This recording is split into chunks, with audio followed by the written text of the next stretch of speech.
has given us a responsibility to lead with vision and to be able to use the gifts that He has given us to build strong families, communities, and even to have enterprises that glorify our God.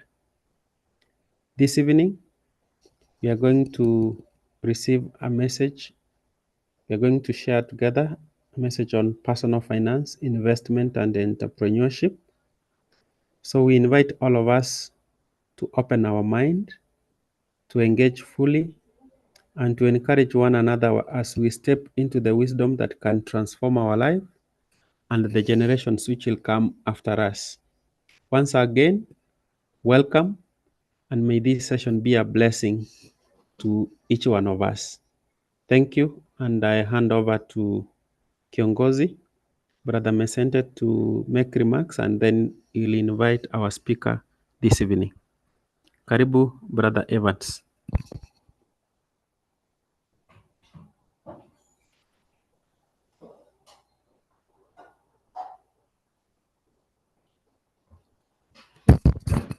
Brother Evans Mesente.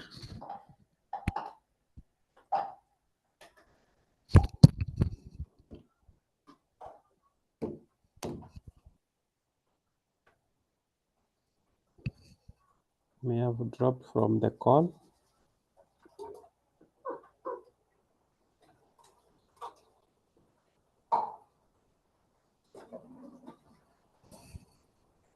Since our brother is maybe is connecting back again, allow me to invite our brother Joseph Githaiga. Joseph is going to speak to us on a topic on personal finance, investment, and entrepreneurship. And I welcome all of us as we listen to him. Brother Joseph, karibu. Our brother Mesente will make remarks later in the call.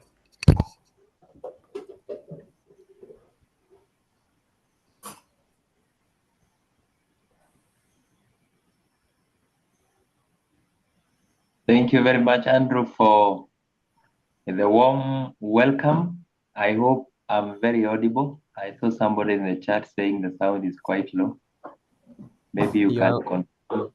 It's okay. Am I audible? Yeah, okay. Yes, you are audible. Am I clear? Kabisa, yes, you are karibu. clear. I want to invite all the men who are in this meeting to feel welcome as we go through this presentation this evening, and to thank the leaders for organizing such kind of a session to feed the flock. Because in many cases we like milking the flock, but getting such a moment to feed the flock is quite good, so that the flock can be empowered to do great things. So I'm trying to share my screen. Let me see how it goes.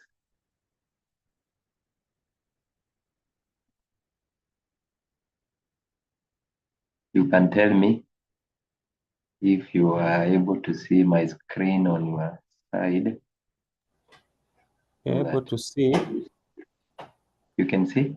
You're able to see the PowerPoint presentation. Is it clear? Yes, maybe you could do it in the... Yeah, now it's okay. You can progress. What can you see above there? Maybe Welcome, you can read. FBA, not view AMM. Excellent. Karibu sana. I will take you through this presentation, but I'll be commenting along the line. I also want to invite you to prepare any questions that can come up. We'll go through the presentation first, then you can raise any queries or questions regarding the presentation, or any that you feel is good regarding the topic. Then we are going to respond at the end of the presentation, and I hope all of us will be able to learn something from this meeting. I want first to share with us a word from the book of Proverbs, chapter 9, verse 9, to encourage us as we go through this. But let us pray. Father God, we thank you this evening for gathering us here as men to talk about life issues that concern us. Because indeed you have told us that you are the one who teaches us how to gather wealth and make wealth. We are trusting that, Father, you will be with these men as we go through the lesson. You're going to minister to them in a special way. And even those who have needs, financial needs, family needs, social needs, that, Father, you are going to meet them at their point of need. How we pray that this training is going to be an inspiration to many. Father God, even to be faithful in your service so that your church may flourish. As we start off, we pray that you're going to start with us. Take us along the way till we come to the very end, for this is our humble prayer in Jesus' name. Amen. Amen. Amen. So, welcome. The guiding verse is from the book of Proverbs, chapter 9, verse 9. My name is Joseph Githaiga, as you heard. I'm an elder at Resambu SDA Church. I'm also a finance damu. When I say finance damu, that is my area of profession. And I'm going to share with us some of the tips which we can be able to enrich each other with, and also see whether we can do more in the future. So the book of Proverbs 9, verse 9, I have tried to put different versions there. The King James Version says, give instruction to a wise man, and he'll be yet wiser. Teach a just man, and he will increase in learning. New NIV says, instruct the wise, and they will be wiser still. Teach the righteous, and they will add to their learning.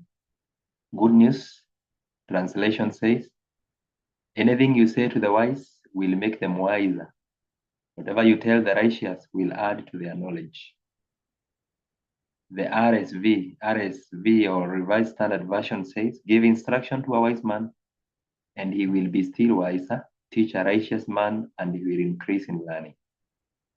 American Standard Version says, give instruction to a wise man, and he will be yet wiser. Teach a righteous man, and he will increase in learning. So we are coming together to gather knowledge. In Hosea, the Bible says that my people perish because they lack knowledge. So some of these tips look very simple, but they are important. I was sharing with a friend of mine how I went to one of the Sunday churches, the PCA church, and I did this very presentation to them. And one of their elders just took one item. He went away, implemented it for a year, and he was able to come and give a testimony of how he had saved over 100,000 by doing some very simple things in their life. And they said many people in that gathering probably did not live with anything. They did. Whatever he left with, a very small tip, which I'm also going to share with you in this presentation, made a difference in their lives. So whenever we come together, we share knowledge, we share tips, we enlighten one another as iron sharpens iron. Just be keen. Probably there's one single item you'll gather today that will make a difference in your lives. Work is sacred, it is holy. We are living in a world where people have demonized work, and they have tried to show people that you do not need to work to survive. Many have survived on proceeds of crime. We always complain about corruption in our working places, in our country. There are some who talk about pyramid schemes, some talk about cryptocurrency, some will talk about Forex, some will talk about making money, a lot of money online. And you actually see them driving very fancy cars, building big homes. And you're wondering, me, man of God, what is wrong with me? How comes I'm not making as much money as these guys are making? How comes I'm struggling financially? How comes my pockets are empty? But I want to tell you today that the Lord who said that we shall eat from the fruit of our sweat has not changed that. And if then we are prudent, like the men who received the talents from their master and they went and worked on them and multiplied them, if we are diligent and if we commit ourselves to proper stewardship of time and the resources that the Lord has given us and our talents, our abilities, our networks, we would find ourselves getting to overcome some of the financial challenges we face. And even with such wisdom, we'd also find ourselves escaping the debt trap. Many people, including our own country, are trapped in the debt trap. And when people want to borrow and borrow and borrow, they will say, hata Kenya inadaiwa, hata Kenya inadeni. So how are we going to escape the debt trap? Because it has made many commit suicide. Some have not been able to grow because they have become the servants of debtors. Some have gone to Fuliza, others have gone to Shylocks, others have gone to credit cards. Talk of all the lenders that there are. In fact, some are looking for the next lender to go and borrow and get money and consume. So it is not bad to look for resources to grow, but at the same time, you can find yourself getting easily into a debt trap that getting out of becomes a very difficult task. So welcome. This topic is very huge. When you talk about personal financial management, it's a whole course that you can do even as a degree course. Wide, if you talk about investment, is a unit in finance. You talk about entrepreneurship, is a whole degree course that you can go to class and study for 4 years.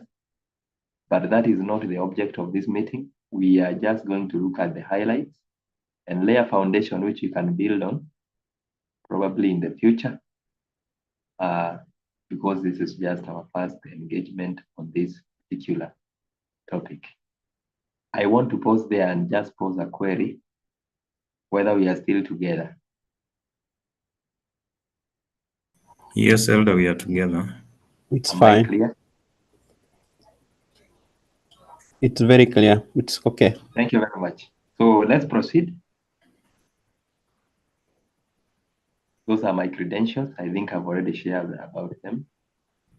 If you look at that photo on personal financial management, you will see some coins laid there and a plant that is growing.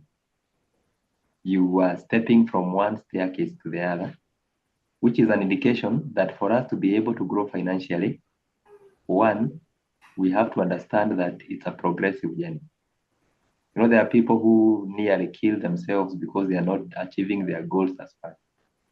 But we say, when it is quick, it is not big. And when it is big, it is not quick. So it's a progressive journey, a journey of gradual growth. You will start by making mistakes at times, but progressively as you get instructions, you get training, you get experience. As we read from Proverbs 9 verse 9, you get wiser, you get sharper, and you are able to manage your finances better. That is the gist of personal financial management. Moving on to the next slide. At the center of this circle is the PFM, or personal financial management. Now, you realize that we all, in one way or the other, make some income. Be it that you are employed, be it that you are self-employed, you are running a business, be it that you are offering your services and you get payment, be it that you are a tenderpreneur, your main goal is to generate income. Why do you generate income? Because you need to meet your needs. You meet your needs by spending. Now, when you are spending, you will need to save. From the income that you get, you will not spend everything. So you need to save. And actually, when you save, these savings and investments, then investments generate income. So I hope you are getting this movement that you generate income, you spend the income. After spending the income, that is, we are assuming probably these are person who have just been employed. So they didn't have another source of income, they were just employed. So they will spend to meet their needs.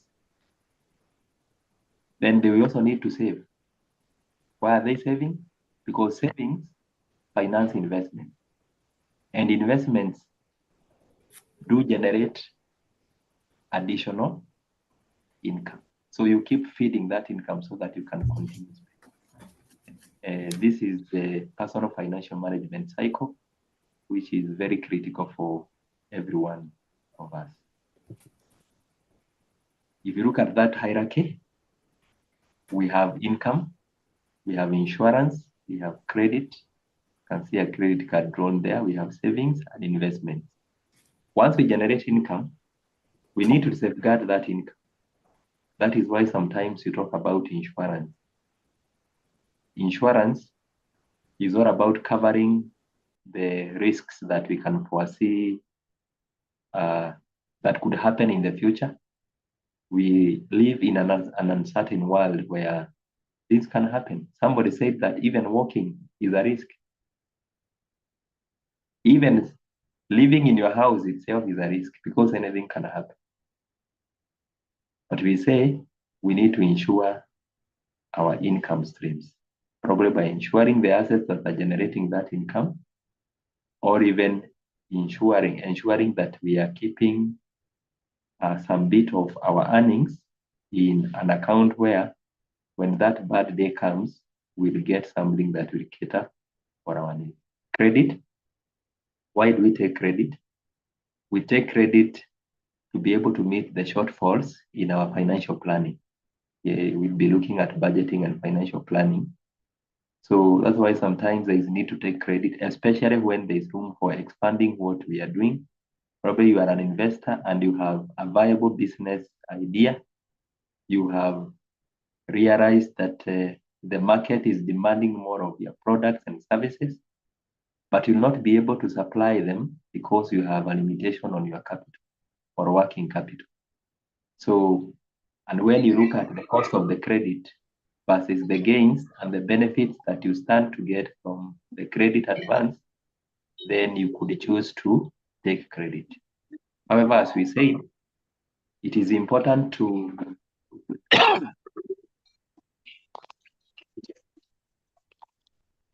because if you take excessive credit, then the same credit could become a source of trouble.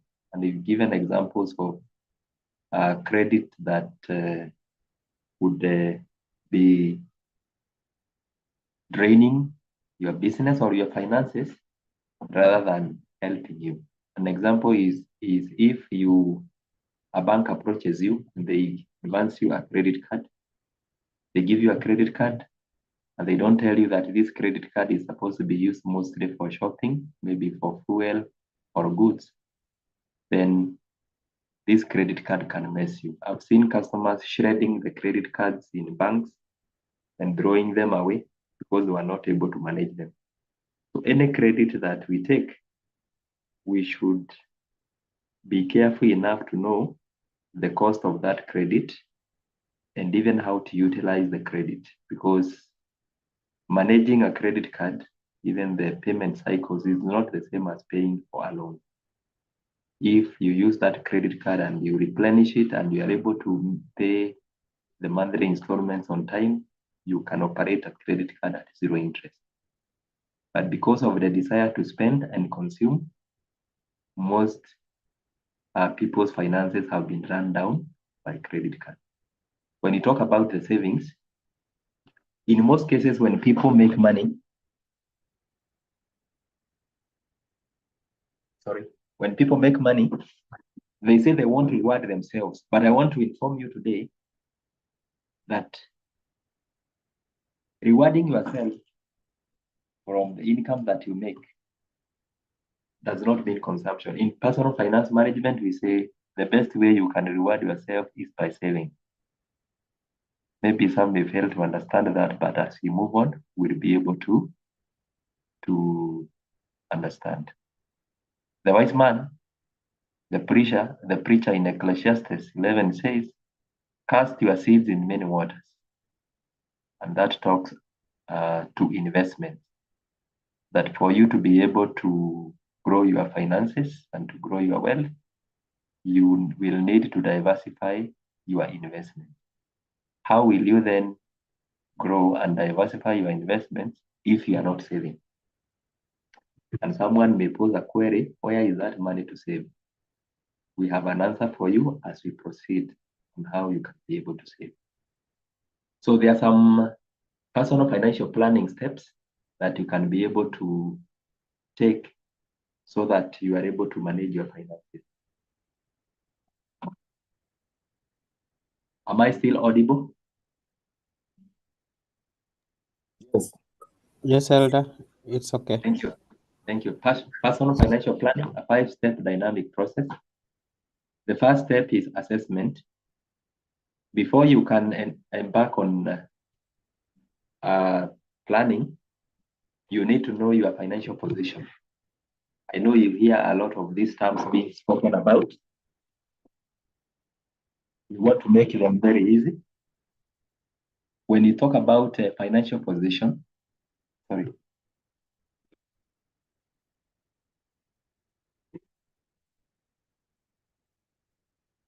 When we talk about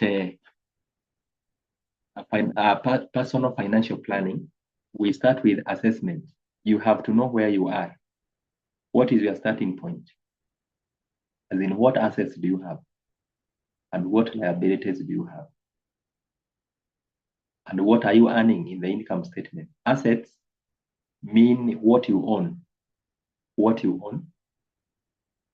Liabilities mean what you owe others. When you talk about assets, we are talking about there are people who have properties, there are people who have vehicles, there are people who have even cash in hand, cash in bank, those are assets. Liabilities is what you owe others, including what you owe banks, what you owe your friend, if you recall Mekopa 5,000 somewhere, what you owe Mshwari, what you owe Tala, and the many others that we borrow from.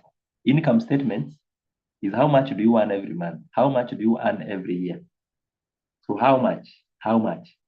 So once you look at your assets and your liabilities and your income, then you have a clear starting point on what is my current position.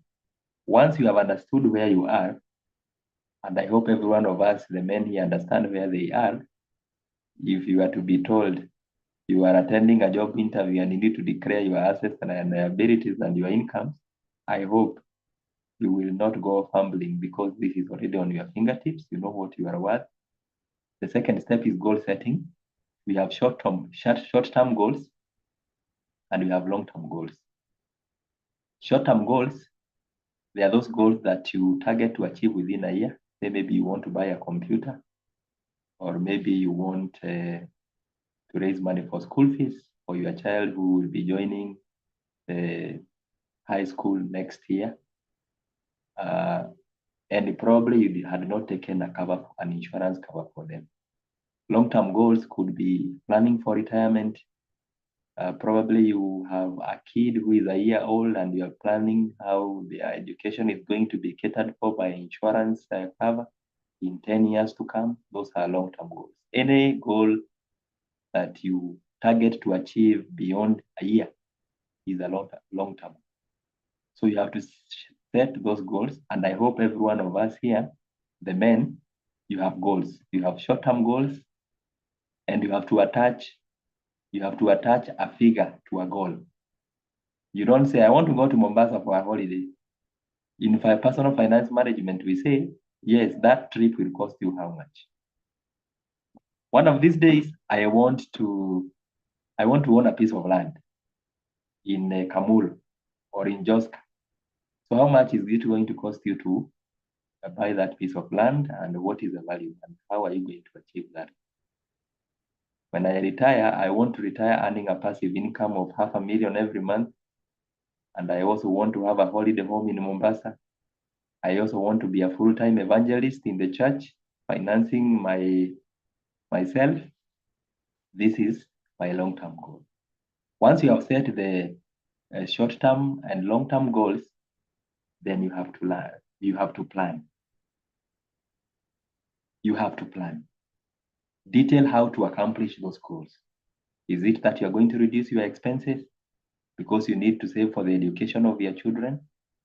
You will make sure that you carry out some austerity measures, divert some money towards an insurance cover, or you are going to invest in a business that is going to generate that money, and from the income you get from that business, you save for your education, the education of your children. Are you going to borrow from a financial institution? How is it going to affect your payslip? How much money every month will go towards paying that loan? And because your net salary or your net income, if you are doing business, has been reduced, how will you make up for that shortfall? How are you going to spend that money? If you're going to buy, for instance, a plot in Kambulu or just and wait until maybe it has appreciated, or you want to build your home, you are very sure that that plot or that piece of land you bought will not be bringing any income for the next few months. Then how are you going to meet the cost of paying for the loan that you have taken with the bank? Or how can you even add value to that property that you have acquired? Maybe you can do pottery farming, you can do farming on that property, or maybe you can even lease it out so that at least even as you pay a loan facility that you have taken against it, you could be getting some income to be able to support you in achieving your goal. So it has to be very clear how you are going to accomplish your goals. And if you are going to do any changes in your lifestyle to make sure that you achieve these goals. So detail. It's not just stating. You have to detail how you're going to accomplish. And as we said in finance, you have to be very specific in terms of the figures. I'm going to do this action, and this action is going to generate this amount, or it's going to generate this amount. And this will be the impact on my overall balance sheet in terms of assets and liabilities and the income that I get. Execution, it requires discipline. It is very easy to set goals. Many people set goals. Many people set goals, even resolutions at the beginning of the year, short-term and long-term, but how many accomplished? It requires discipline. Sometimes you need professional assistants, advisors, accountants, consultants to guide you, and also to hold you to account. And that comes under monitoring and evaluation. Maybe you set a goal for a year. After you are done with a month or a quarter or mid-year, you need to check, are you on track? Are you achieving your goals? What do you need to change? What are the challenges that you are facing towards achieving that goal? So that you can say, I think I started a pottery farming business and it is not working well for me. Maybe I can try farming, or maybe I can sell this piece of land and maybe invest in a different business venture. Probably you could also realize that you are spending a lot of money on a particular item, which you could save on and move on. Probably you bought a car and you realize this car has brought problems to you. Instead of adding to your comfort, it has become a source of trouble in the family, in finances. It is not wrong to say, let me dispose it off for now, because I can always acquire another one in the future. So that is the purpose of monitoring and evaluation, so that you can do an honest assessment of the progress you are making, and you can quickly do adjustments. What are the 6 key areas of personal financial planning? Here, we are talking about some things that you need to understand, even as you get into this. all important journey. The financial position, I think we had discussed that about your assets and liabilities, your net worth, what your worth. It is the assets you own minus the liabilities that you owe others.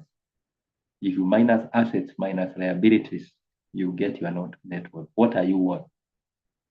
Are you bankrupt? Because if your liabilities are more than your assets, it means you are bankrupt. You owe others more than you have.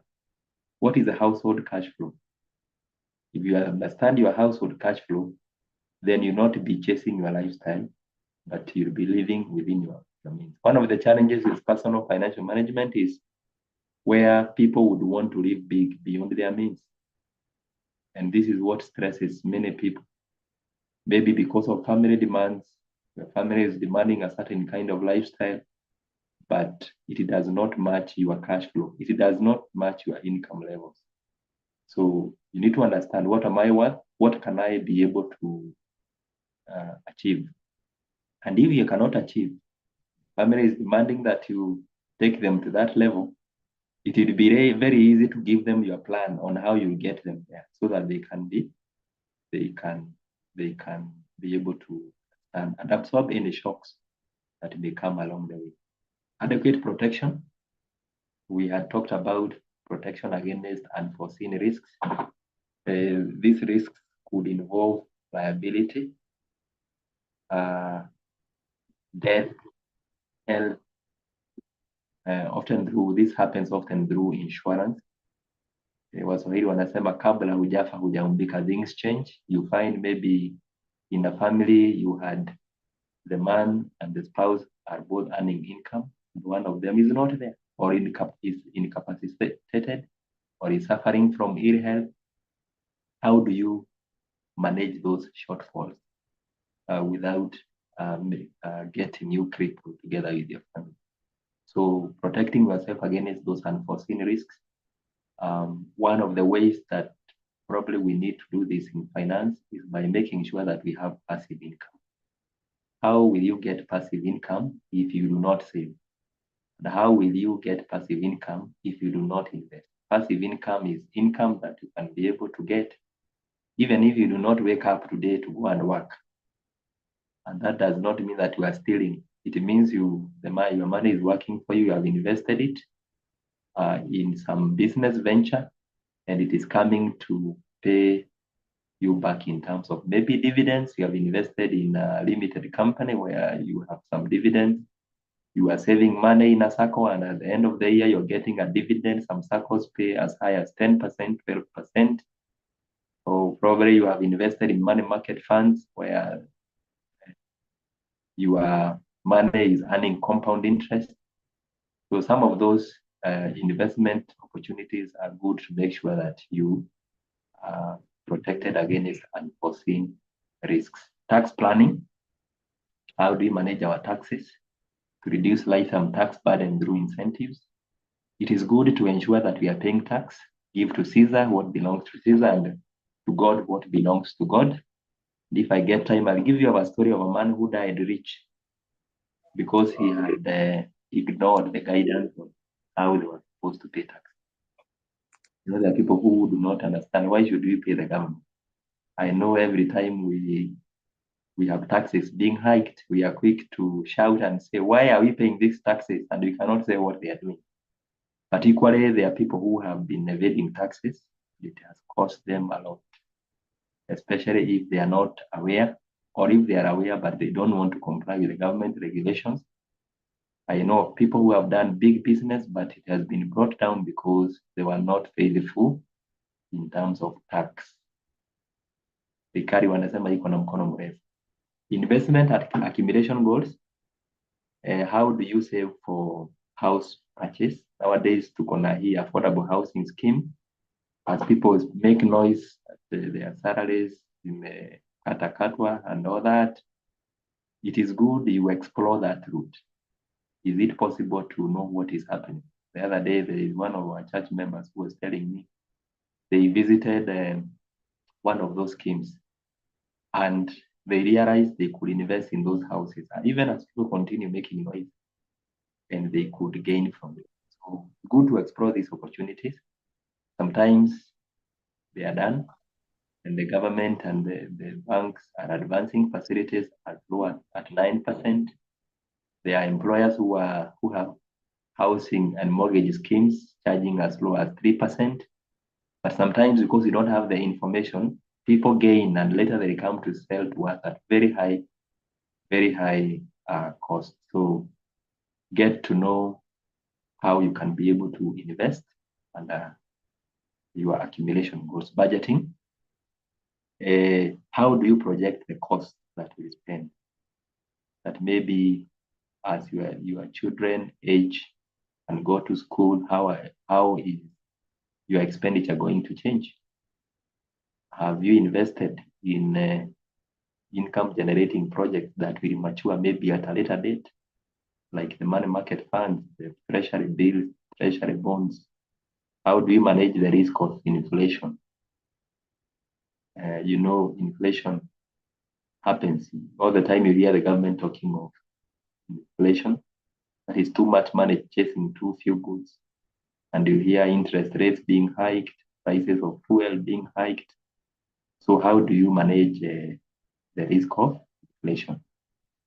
We have the retirement planning, understanding cost, and developing a plan for asset distribution. This is where we talk about how have you managed your assets. Do you have a will?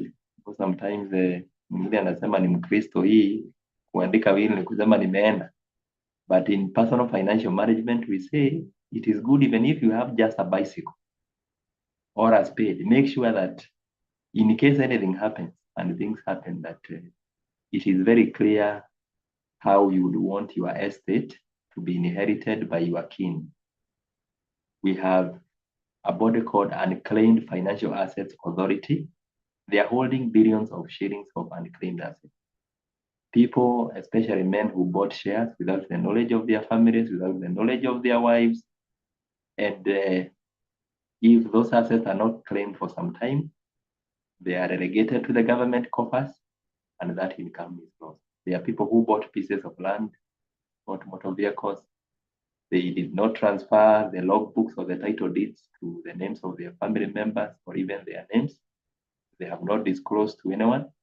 So it is good when we are living, because we do not know what will happen tomorrow, to make sure that all the assets you own and all the documents of ownership that you have, they are known about their whereabouts and how you would want this to be done.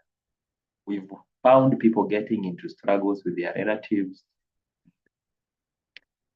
a lot of wrangles even in court of how to administer the estate of deceased persons, because when they were living, we say manage for the master till he comes. They were not responsible on that bit. And if people fight, families fight over property, which if where we were living would have stated clearly how we would want the resources to be administered or to be owned, spent, then we would avoid. And I know it's part of stewardship.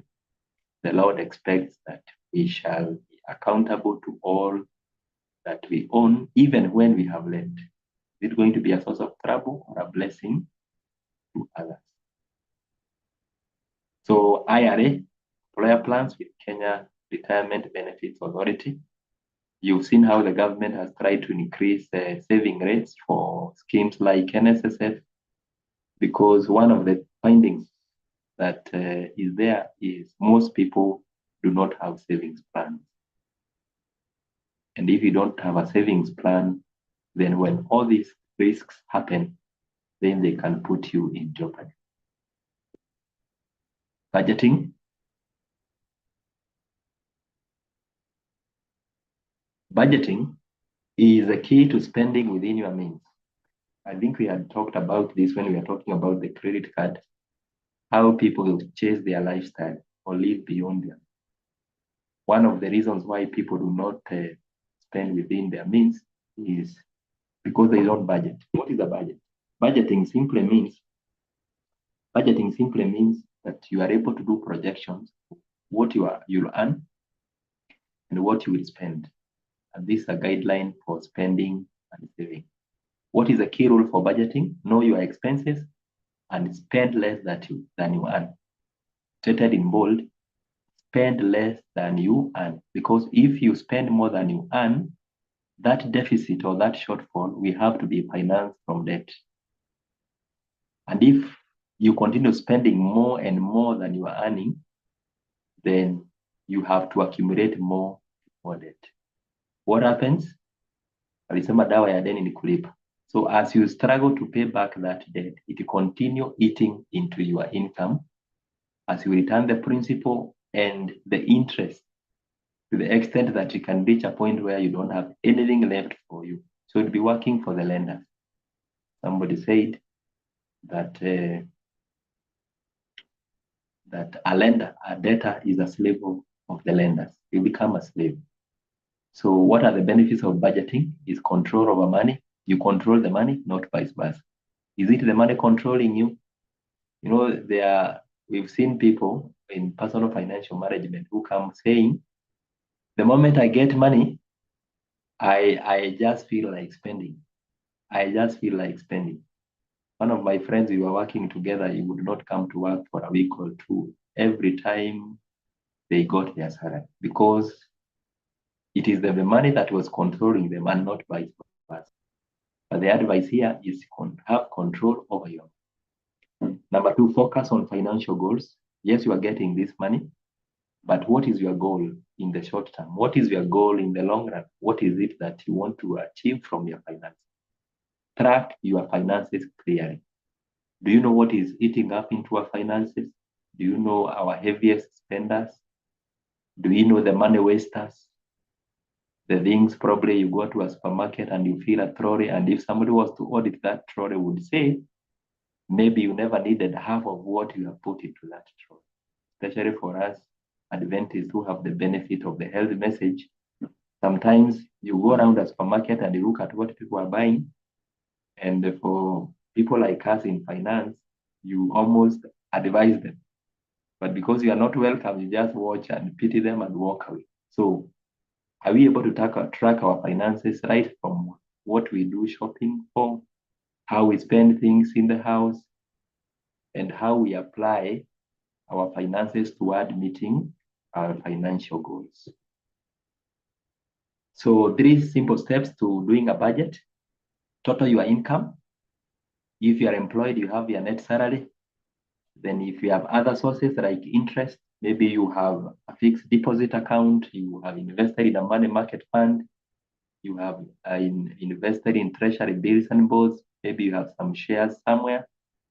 For those who are married, your spouse has some income. You put all these together. It's called total income. Then after you calculated your income, estimate your expenses for 1 month, dividing it into fixed expenses. There are those expenses you know, naliwe liwalo, these ones you have to pay. Like if you have taken an insurance cover, you know there is a debit that goes through your account every month. Rent, here in the haki ya landlord. And there are those others that are flexible, food, entertainment, and all that. So you have to estimate those expenses and know what must be paid. Rent must be paid if you don't own a home. Insurance has to be paid if you have insured your car. For example, you have a car. You probably have taken an education cover for your child. That has to be done. If you are paying school fees, and in the foreseeable future, your son or daughter will be in school, that is something that you can be able to estimate easily. There are those that are flexible. You can decide to go to work using your car maybe once in a week or twice in a week, or maybe even have it not being used for a month to be able to cut on your expenses. So estimate your expenses, both the fixed, the variable ones, or the flexible ones. Find the difference. That is total income minus estimated expenses. If you get a positive number, it means you are on track. You are not living beyond it.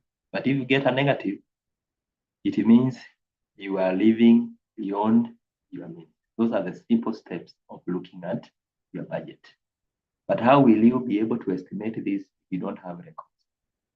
In most cases, people, I don't know whether you've gone to a supermarket and looked at how people behave after they have done the shopping.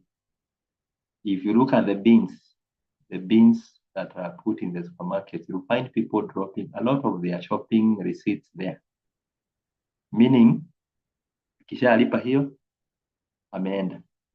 But we are lucky because we have electronic means of payment. You pay via paybill, you pay via M-Pesa. You can take records from M-Pesa statement, know how much you are spending. But it is good also to itemize so that you can be able to know which item is consuming what amount from your expenses. So that now when you are doing expenditure control, you'll be able to tell which item is within your control, which one is fixed, and how you can be able to adjust your budget. I've given an example here of a budget, a sample monthly budget. This is what is the actual budget. If you look at the actual budget, you'll see now the monthly budget is what you budgeted. You budgeted for, like for the salary and wages, you budgeted for a salary of 16,000, but you got 18,000. Maybe this person got a salary increment, or maybe got some allowances in the course of the month. Other incomes, 6,000. Maybe this is some side income that this person is getting. So income total comes to 24,000. For the expenses, we have the fixed expenses like rent, 6,000. Utilities, that is water, electricity, telephone, and all that. This person is spending 1,500. Food and groceries, we said that's a flexible expense, 6,500. Clothing, that is also a flexible expense, 3,000. Entertainment, 1,500. They had budgeted for 2,000. They had adjusted because of the flexible expense. Miscellaneous, they had budgeted for 1,000, but they spent 1,500. So the total expenses comes to 20,000. You see, this person had budgeted for 19,600, but they ended up spending 400 shillings more. Now with this budget, you can be able to compare and see where did this difference come from. Like you can see in the utilities, we have an over expenditure by 400. You can also see entertainment was reduced by 500, but again, the miscellaneous expense went up by 400. So the net income, in the net income, they were expecting to remain with 2,400, but now they have 4,000, meaning that they were able to adjust and make a saving of 1,600, which you can see down there. What are the keys to successful budgeting? Have a purpose. Why am I budgeting? What goals do I want to achieve? Simplicity. I've shown you a very simple budget that you can do for yourself so that it doesn't confuse you. Flexibility. Expect the budget to change monthly. There are areas where you can save. There are those fixed expenses that you cannot be able to change. Account for cost overruns. So if you over expended beyond what you had budgeted in month one, when it comes to the second month, you can check what is it that I can do to ensure I do not have a budget deficit. Pitfalls, avoid busting the budget, which can lead to reverting to pre-budgeting habits. Somebody might realize, this budget is hard. Let me just leave it altogether. So avoid busting, live within your means. Unless an eventuality has occurred, you could then go to your savings. That is why we say, if there is an eventuality which happens, which bursts in your budget and you have some saving, you'll still be able to caution yourself from this. Now saving. This is now where the rubber meets the road. And we are calling it your path to debt-free goals. If you want to have debt-free goals, you must save. Most people say there is no money to save. Or some people will say, what am I saving? But one of the key success factors in saving is ensuring that we set aside the saving before we spend. Just like we say, pay the 10% tithe before you spend your money, because it belongs to God already. That is the discipline that is required for us to be able to save. So set goals. You'll be motivated to save if you have a goal.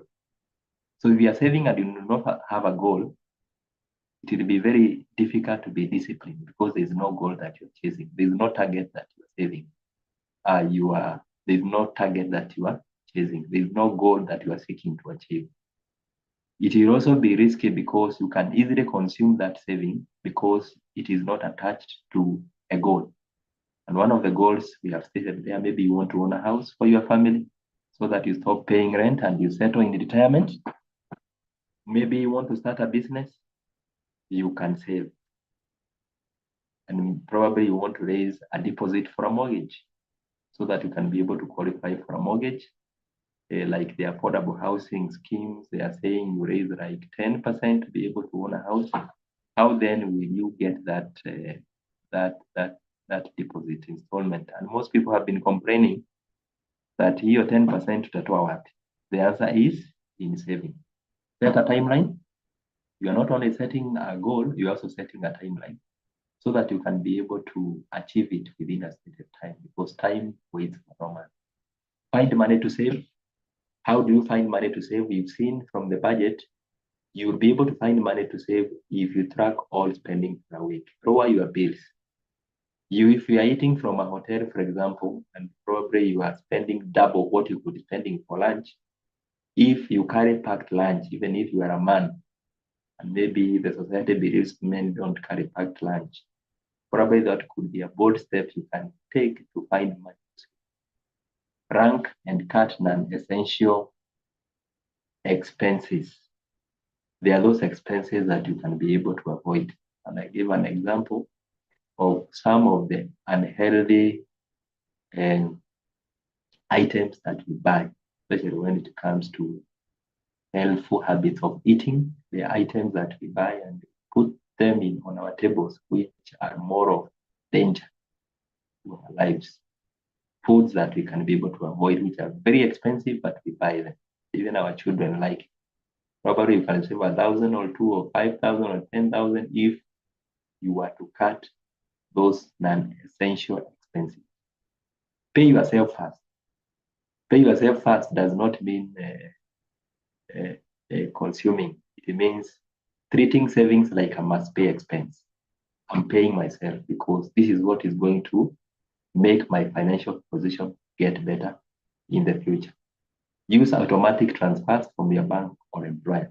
These automatic transfers are called standing orders, where if you are getting some money from somewhere, maybe you are collecting rent or you are earning a salary, you instruct your bank every month on this date, transfer this money from my transactional account or from my salary account to a savings account.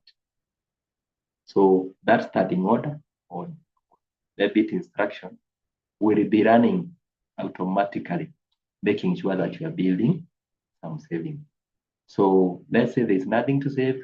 Let's track our expenditure. Look at what is non-essential in that amount we've got towards our savings. I'll show you an example of how you can save 5,000 shillings every month when you are 25 years.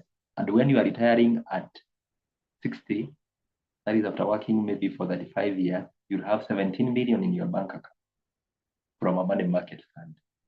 It may look like magic, because you have saved like 2 million, but because money market funds pay on compounded interest and you're not making a withdrawal, that money is risk-free and you can get a whopping 17 million, which for anyone who is retiring, that could be some good money to settle down with.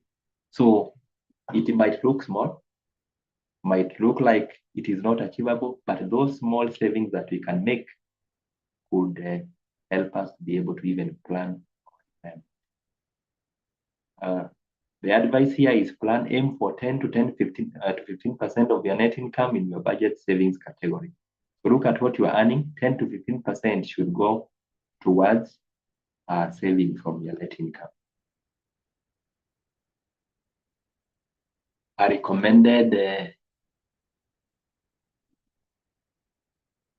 recommended expenditure breakdown chart. Try to adjust this. You can see there we have savings 10%, debt repayment 10%, transport 14%, healthcare 6%, utilities 7%, food 13%, tithe 10%. That's just an example of how you could spread your income. For those who are interested in borrowing from financial institutions, the rule of thumb in financial institutions is that they cannot take more than 50% of your income towards paying your loan installments. Reason because they also know that if you pay maybe 80, 70%, you'll not be able to meet your needs. Your business may collapse, or even your finances might shrink to the extent of not meeting your abilities. Because just like we are talking about personal financial management, institutions and corporates will also think about how to survive into the future. So if the institution is minding about your welfare, why not mind about your welfare, you personally, by looking at your personal finances? So moving on.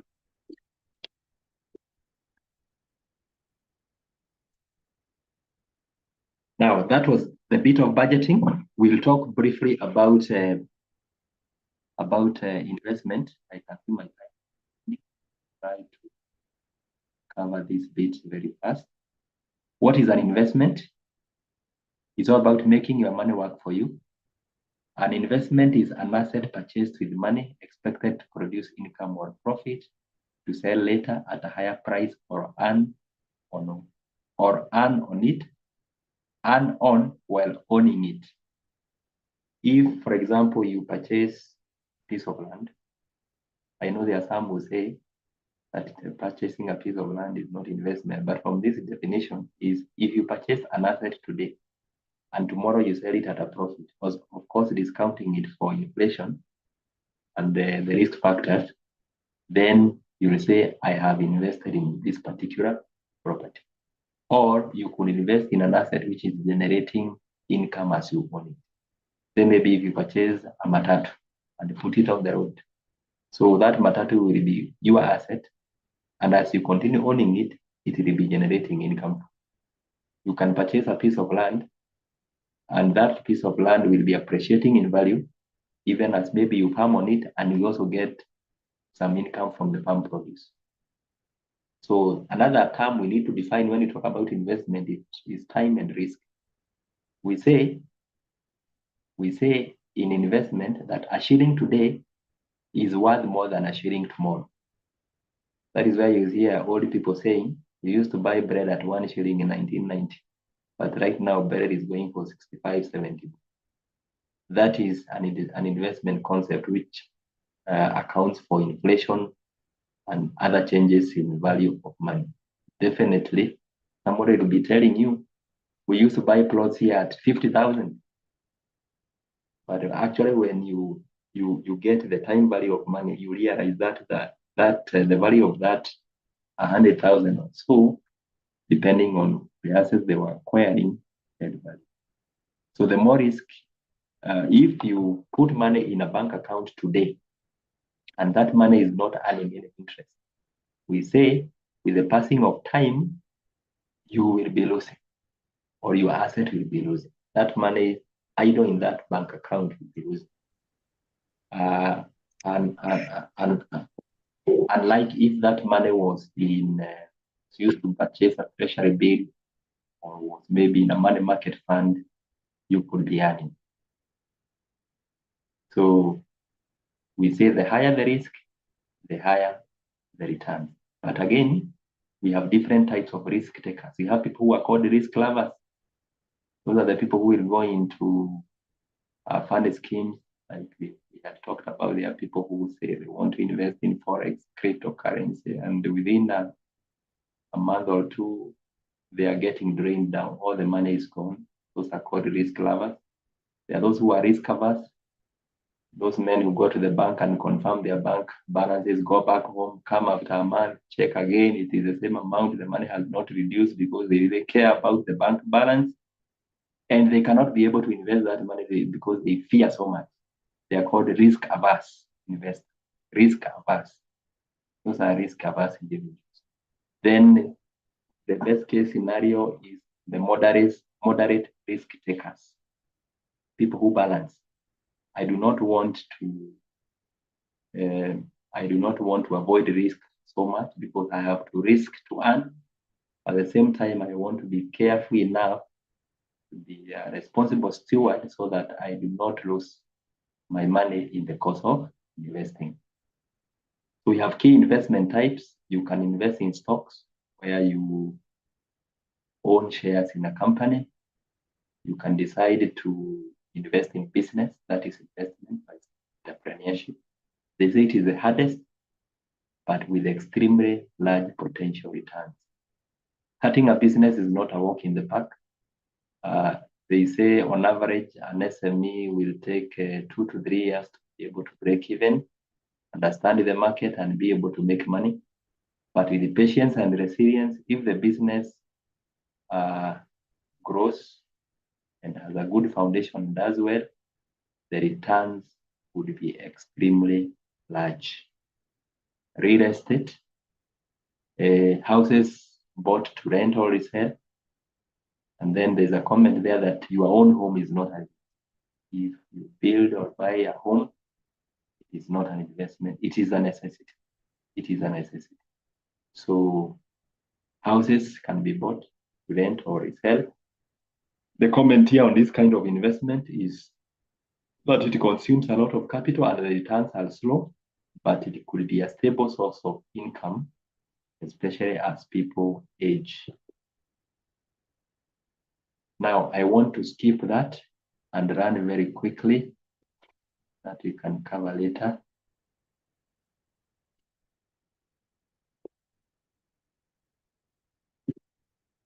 Just go through these tips. 10 keys to long-term financial success. Take charge now and avoid procrastination. Take charge now and avoid procrastination. You can do it now. Use debt only for investments that gain value, real estate, education, business. If you take a loan, ensure that whatever you are investing in will give you value. Like if you invest in real estate and there's appreciation in land or house, then you'll be earning. Education, if you invest in education and that the skills you get generate income for you, good for you. Business, if you start a business using money that has been borrowed, that business is able to break even and generate income, then that debt will be good debt. Live within your means and avoid conspicuous consumption. I think we have discussed that. Save and invest at least 5 to 10% of your income. I think this is a friendly comment, which means that at least, even if you're not able to save, just save 5%. And we've seen on ways we can use to be able to find that money, save. Avoid financial products that carry high commissions and expenses. Do not make emotionally based financial decisions, e.g. panicking during a market correction. A market correction means there are many things that happen in the market, and sometimes consumers will do a lot of panic buying. So let us avoid the emotionally based decisions. own your own home, in the long run, it is more cost effective.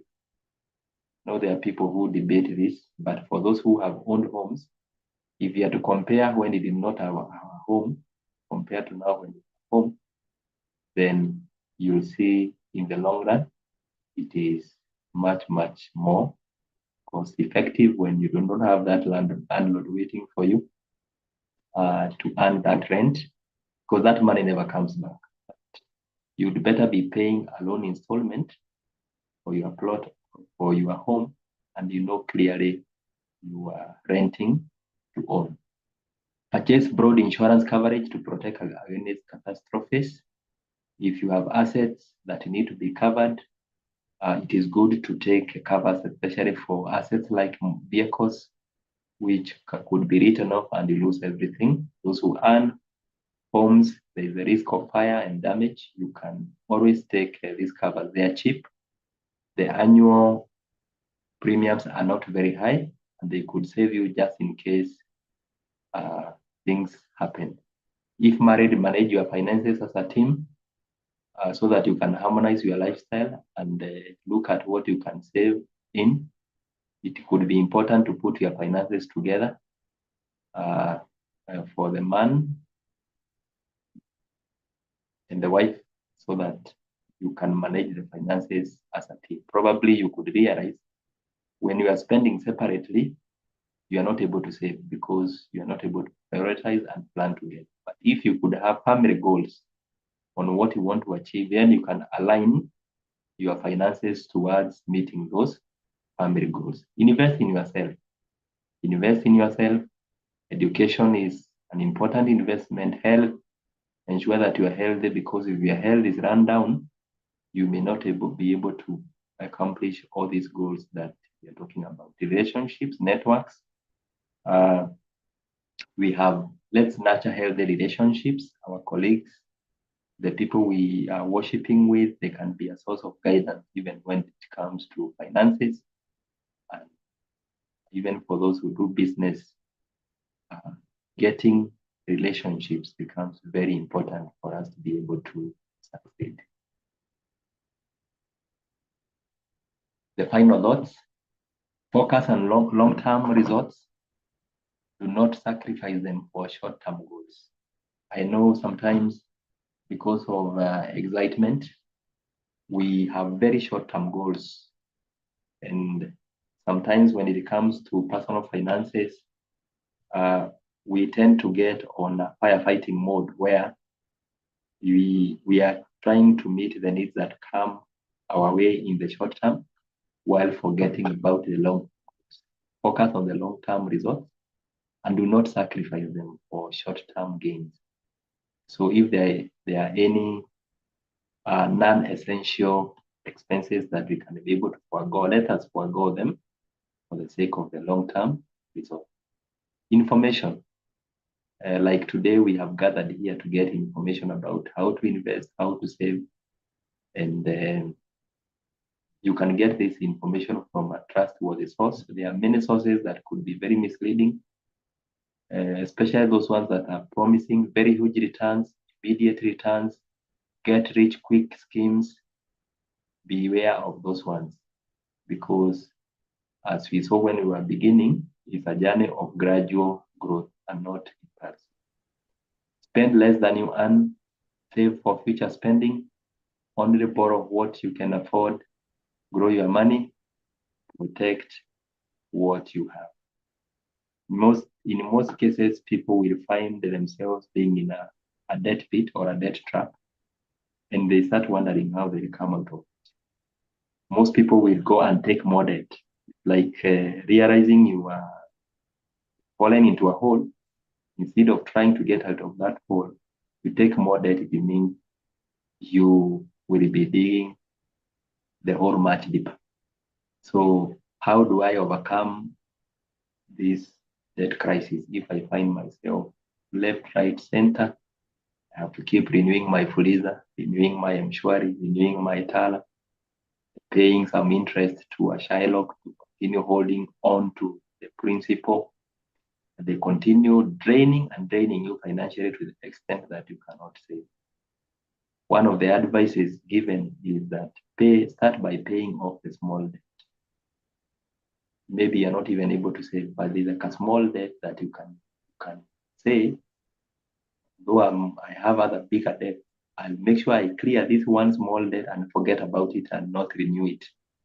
Then once you have done it, you can now move on to that other, the second smallest debt.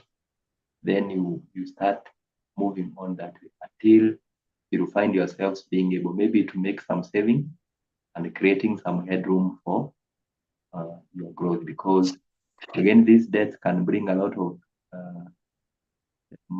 of challenges, even mental health. So how we manage our debt becomes very, very important. There are some things you can forego that could make you to pay huge sums. But the best thing is to make sure sometimes we even postpone some of the goals if they are making us borrow. We are not generating any income that could help us to meet our needs, pay off some debt. Then you'd better revise your goals to make sure that the debts are not pushing you into a debt trap.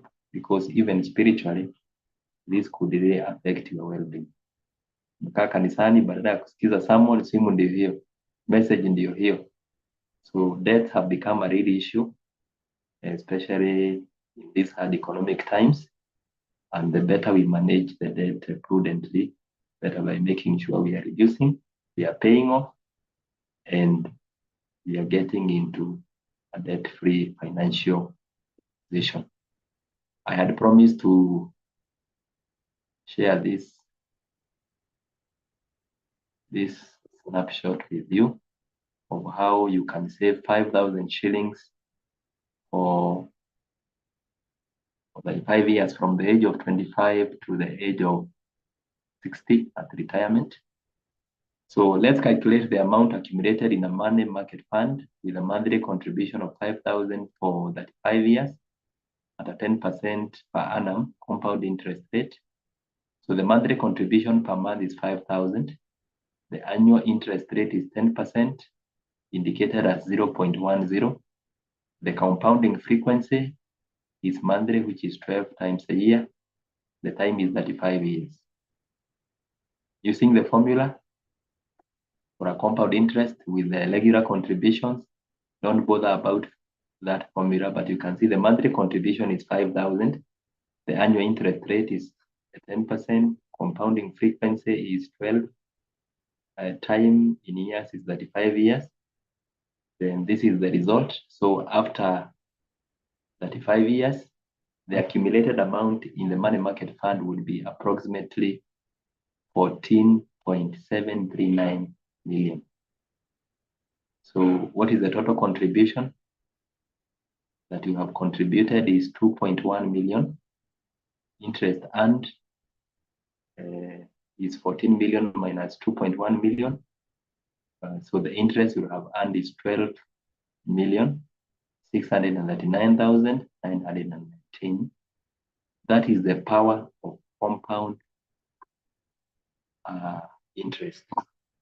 So you can see clearly, you can do some small savings, but in the long run, when you need the money and you need to retire, it would amount to this. So may look small, 5,000 a month. Somebody could say, I only have 10 years. You can see, even if you started this time, if you have 20 years to the age of 60 and you approach a money market fund, you put your money there, you still be able to make money. The risk here is minimal because you do not have the risk of losing this money. In a money market fund, you can be able to withdraw your money at any time without giving notice.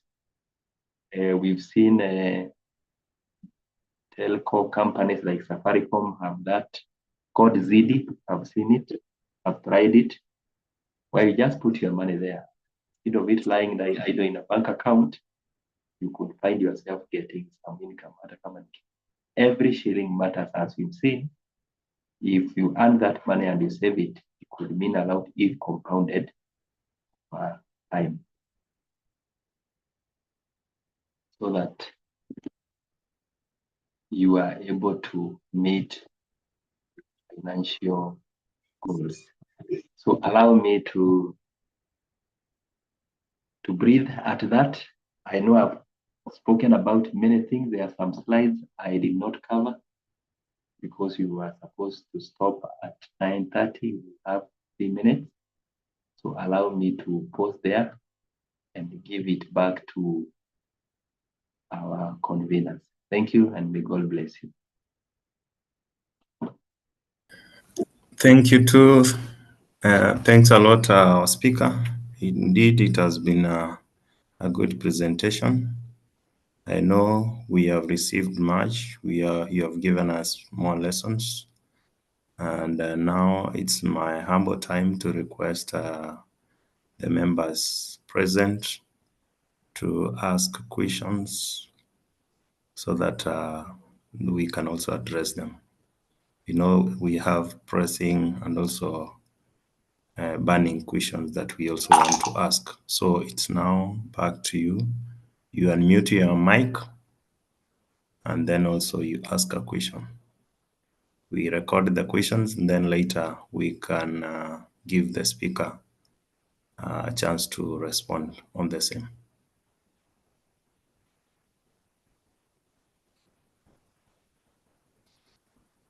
Are you members getting me? Thank you, Kiongozi. I have posted 2 questions on the chat. Maybe our elder can look at them.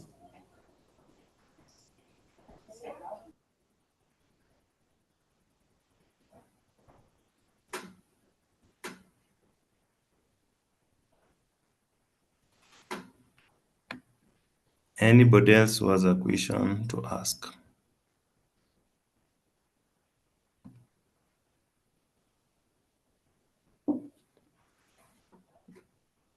Maybe as also we give members time to maybe to internalize on what they want to ask.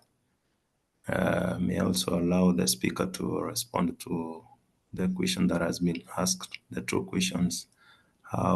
What do you wish you knew earlier about credit loans and investments?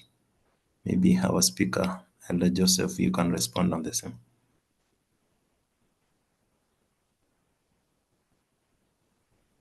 Thank you, Andrew Bisore, for those very good questions about what I wish I knew earlier about credit loans, investment. I knew earlier.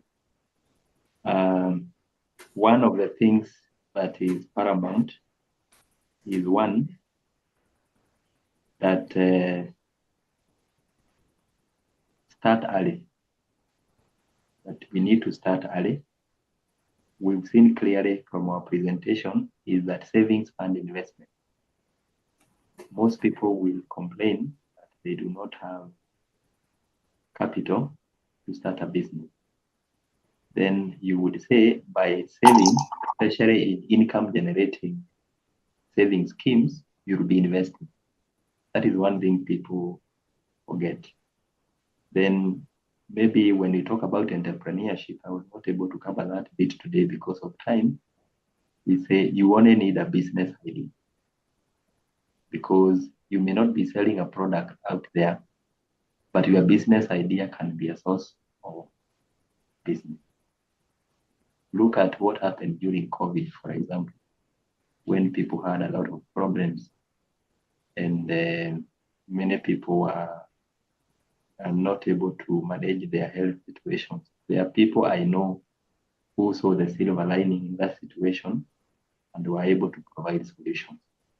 So investment, when coupled with entrepreneurship, is about identifying opportunities for growth, that come with challenges or the solutions you need to provide.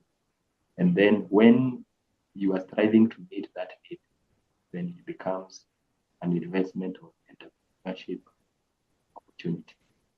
One other thing that probably maybe somebody would benefit if they knew earlier, we have talked about the loans. do not just take debt for the sake of it. The debt that could be termed as good debt is debt that generates income. Many people will take debt for consumption. And this is what makes many people to fall into the debt trap. Because if it is consumed, it means it is done. But if that debt is put into good use, then it is going to generate more income and increase. On the side of credit, I think I had mentioned how people get lured into credit cards. It looks like free money. One of the things I want to remind us is debt is not free money. This is money that is loaded. Credit card is not free money. It is money that is loaded into a card by the bank, whichever financial institution, but it belongs to the bank. And every time you swipe that card, then you are making money for it. There are prudent ways of how the credit can be used. We had talked about monitoring the cycles and using that card to shop or fuel instead of withdrawing physical cash from the card, because that attracts instant commissions. Another thing which could come in handy here is the issue of get rich quick schemes. There are many people who have been lured into such schemes where you are promised very high returns within a very short period of time, and people end up losing a lot. You'll see a lot of it in the social media. But it is good, especially as Christians, to ensure that we are investing in projects that add value even to the society. Remember the parable of talent. About this man, we just went buried their talent, and they misrepresented the character of their master. When he came back, they portrayed him as being mean and not being considered. We are encouraged to be productive, to keep adding value even in the society where we are, by investing especially in ways that are legal, that will add value to ourselves, our families, and even the society at large. Lastly, it's good to strive to live a debt-free life. It's easy to say that everyone is borrowing, including our own country, but you've seen that some of the problems we get into when we are not able to manage credit. The Lord has given us an opportunity to be able to work and to gather those resources for use, even to advance His kingdom. So if we can, especially as we near retirement, we can live a debt-free life to make sure that achieve longevity, that we have peace, even as we seek to live a good family life.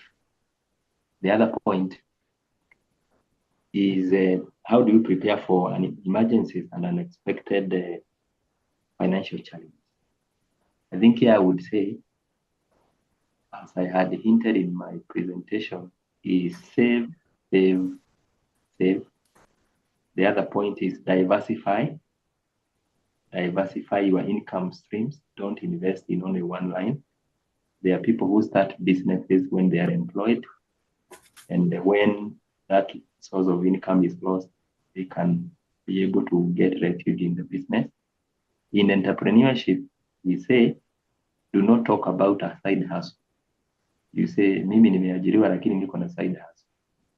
That is one of the things that makes people not to give proper attention to the business. Say, I have invested, I want to see this investment grow, and this is my target that I want to achieve by investment. So it's one way, diversifying the income streams, be it agriculture, be it business, those who have a salary or employment income, that could also help.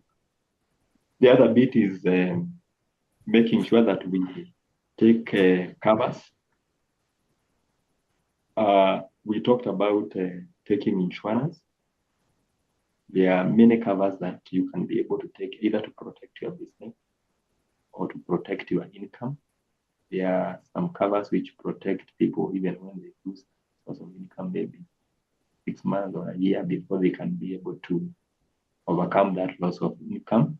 So it's good to anticipate if it happens now, how am I going to before I come back, including even for our health.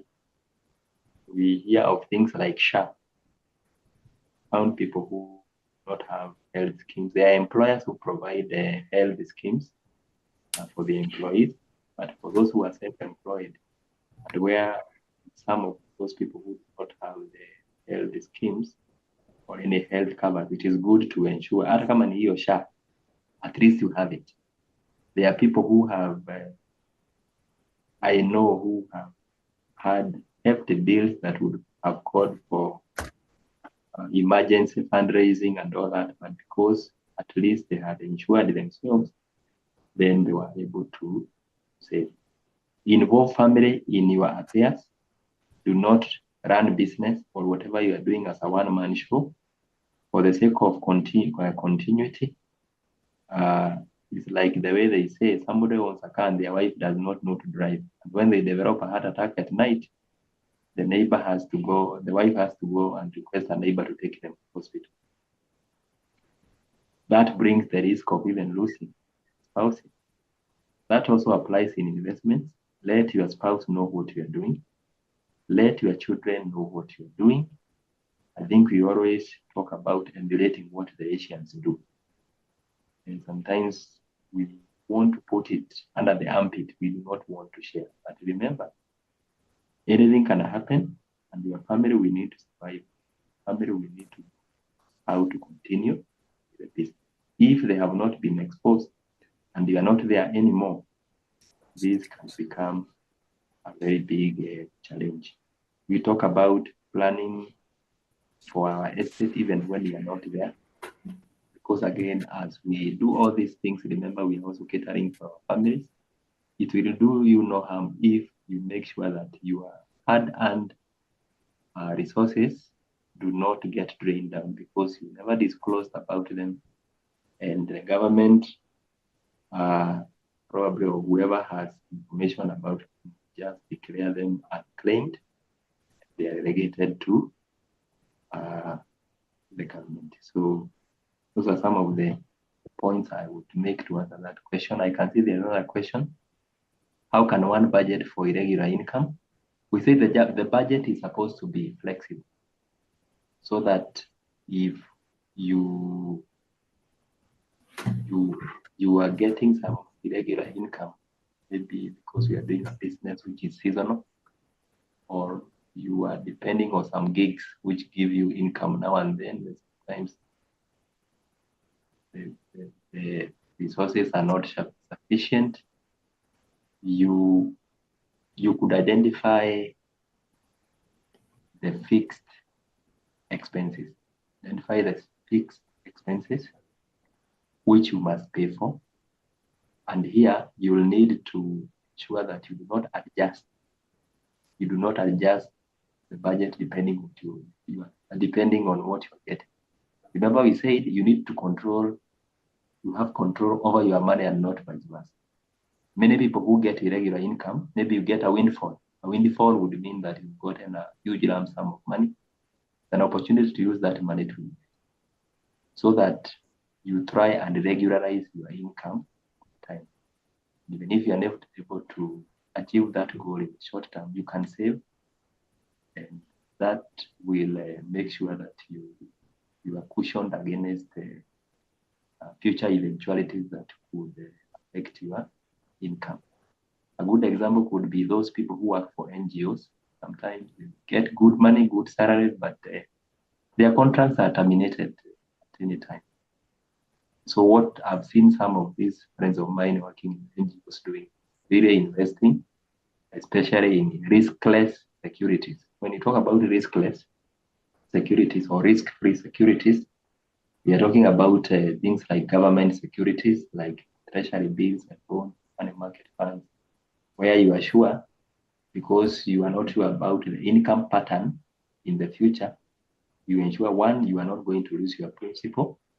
And apart from that, your money is earning some interest. At least whatever you are earning is growing.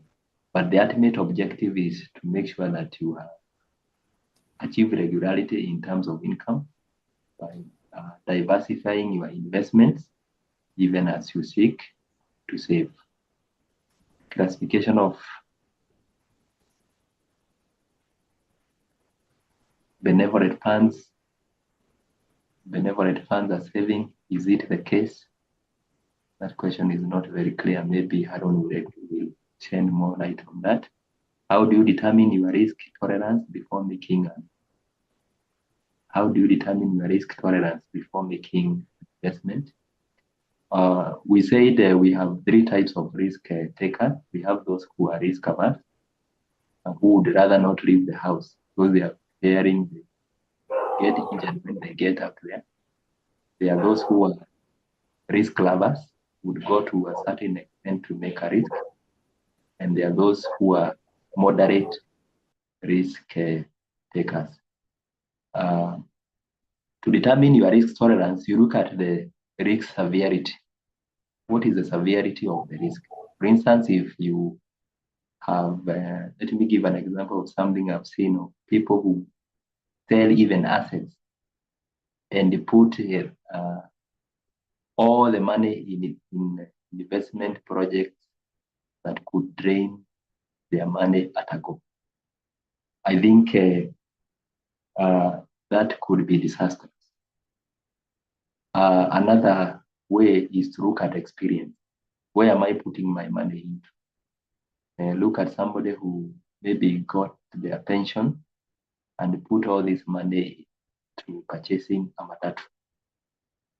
Maybe they have just retired, they are old, they are not very strong, put the money in a matatu, and they start chasing the drivers and getting their blood pressure up. It is important to weigh the risks. Another good example is one of a person I know who retired and they decided to go into farming, and the whole of their life they have not done. So they went, got a piece of land, dug a very big dam. They collected water to do horticultural farming. While they were doing the dam, they omitted something very important. There are these liners that are put to make sure that the water is not seeped into the ground. And using the knowledge that they had, they dug the dam, filled up the water.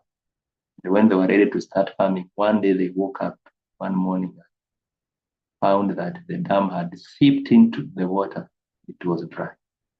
So they were torn between now filling up the dam and forgetting about that investment. All the water is gone, and they had put in a lot of labor and a lot of finances towards that. So sometimes it's good to have adequate information, talk to the experts, those who have done it. Someone will come and tell you that Kitunguu iko na pesa, you run there with very little knowledge about the risks. One of the things that we advise is when you're starting a business, understand the risks more. Some of these are the things about the market and about the opportunities there. You can learn as you get into the learning curve. But when you are doing the feasibility study, it's good to look at the risks and look at the worst case scenario. That if something happens, would it wipe for my income?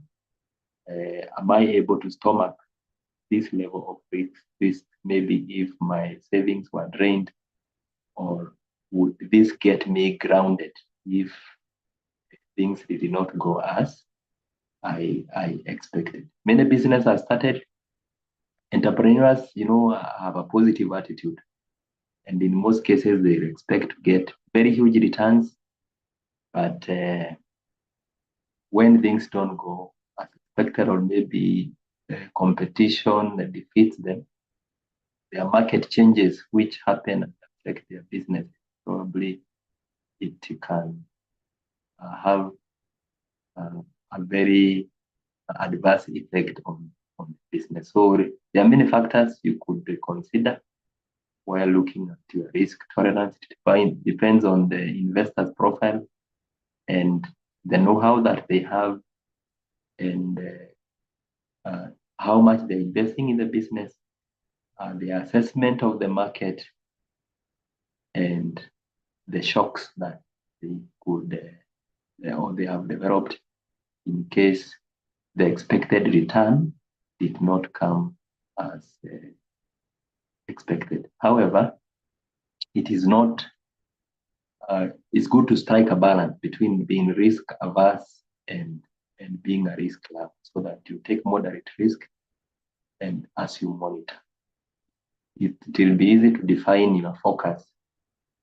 as you move into the market. One other way that you could learn how to cushion yourself against excessive risk is diversification. Diversification is what we call not putting your eggs in one basket, where you have multiple investments, so that if one sector or area is affected negatively, then the other area could be giving you some returns which would offset the losses that you've gotten on the other. And sometimes with experience, you are able to learn the market trends. In fact, even predict the chances of making a loss, and put on the mitigants that will help you to mitigate that loss as an investor. Great. Yes, thank you, Elder, for addressing those questions. I know now members are well answered and they're well equipped.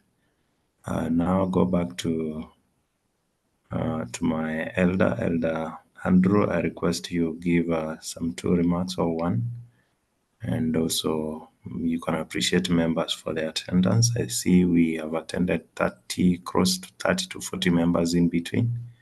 So Elder Andrew, give closing remarks, and thereafter I pray, then we end the meeting. Thank you, Brother Evans. Thank you, our Elder Joseph Githaiga, for the insights into personal finance and investments. Want to appreciate all that we have received this evening, and may the wisdom that we have had have an impact into our lives as men, and also to our families, and also by extension to the communities that we serve. I know we didn't finalize on the entrepreneurship side, but once we get another session, we'll be able to invite you. Thank you so much. I know we have our members who have been in the session. Want to appreciate their time. May God bless us all, and we look forward to more engagement in the future. God bless you all. Santeni, over to you, Evans. Also, thank you, Elder, for finding time to address and also present to us. It has been a wonderful presentation. We are even looking more to have more of these presentations, as we know that indeed you had not enough time. But we hope next time we can plan to have more time, so that we can finalize and also get to learn all the presentations that you had initially prepared. I now want to pray so that we can close the meeting and the presentation. Now let's humble ourselves and pray. We come before you, Lord, with our hearts full of gratitude for the successful presentation we have just had. Thank you for the knowledge and the insights shared on our financial management, investment, and entrepreneurship. We are truly grateful for our speaker, Elder Joseph, for the time, and also your preparation and wisdom which you have given to us. Lord, we pray that may the lessons learned that they may not remain in our minds, but also be applied in our daily lives. Help us to be good stewards of the resources that you have given us, so that we may plan wisely and honor you with our finances. Dear Lord, as we leave this online platform, may your guidance and favor go with us, keep us united, inspire us, and help us to apply all what we have learned